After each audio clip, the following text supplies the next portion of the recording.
The problem with this type of technologies is that this algorithm, I'm not necessarily thinking of TikTok, but TikTok has a very good recommendation algorithm. This is really designed to keep your brain stimulated every X number of seconds so that you don't get out of this loop, which is something you as a person don't realize, but your brain gets constantly stimulated, and our brains are used to this constant trigger stimulation notifications that we get on our phones.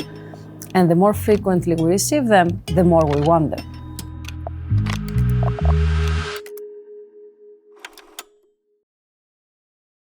The internet is something that requires a lot of knowledge for a young person in order to be able to navigate it securely.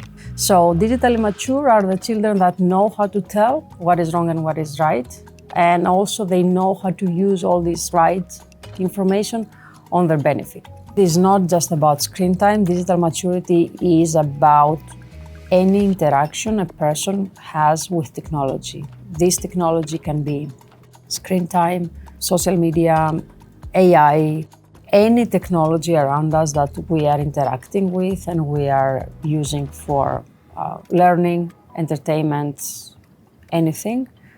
Digital maturity covers everything. There are children that end up being cyberbullied, being at risk of believing things that are not right, being in situations where they feel inferior to their peers. And this is a serious problem because when we were kids, we were only comparing ourselves to our classmates. Now, the children of today, they're comparing themselves to everybody on the internet. That being good or bad, nobody knows for the, for the time being, but it's something that definitely puts more pressure on them. At young ages, we can catch all this, or we can educate people early, so then they take these learnings through their life. The more stimulation we are used to receive, the more we need. So as that we grew up in a time where we didn't have these constant notifications arriving on our phones from a very young age, we didn't have this need for instant gratification that the notification gives you. Whereas nowadays, children are used to be doing this from very young, and that means that their attention span gets shorter. That means that their need for excitement becomes different. And that's why it's important to deal with this early on, because that allows for developing their ability to concentrate. These constant notifications basically reduce our ability to concentrate for a long time. We developed, together with other partners in other universities in Europe, we developed an index that is meant to quantify this digital maturity in children. Essentially, this index is comprised of 10 dimensions, which are different characteristics that all together, added together, lead to how digitally mature a child is or not.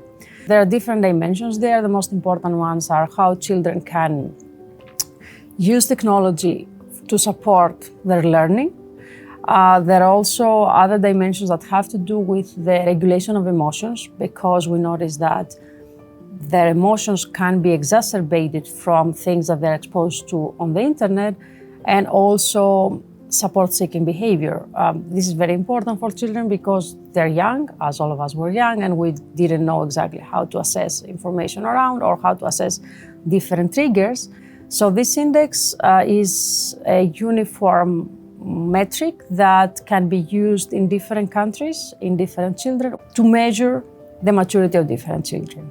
And that is something that we plan to make available online, so that parents and educators that want to assess the maturity of children they're dealing with, they can go online and they can answer a set of questions and they can get some indications. Of course, these are not set in stone, but they can get some indications that can help them develop or design different learning plans for children they're dealing with. The ability to use technology well is something that can make someone better at his job or her job, and generally digital maturity determines how somebody can benefit from technology or not.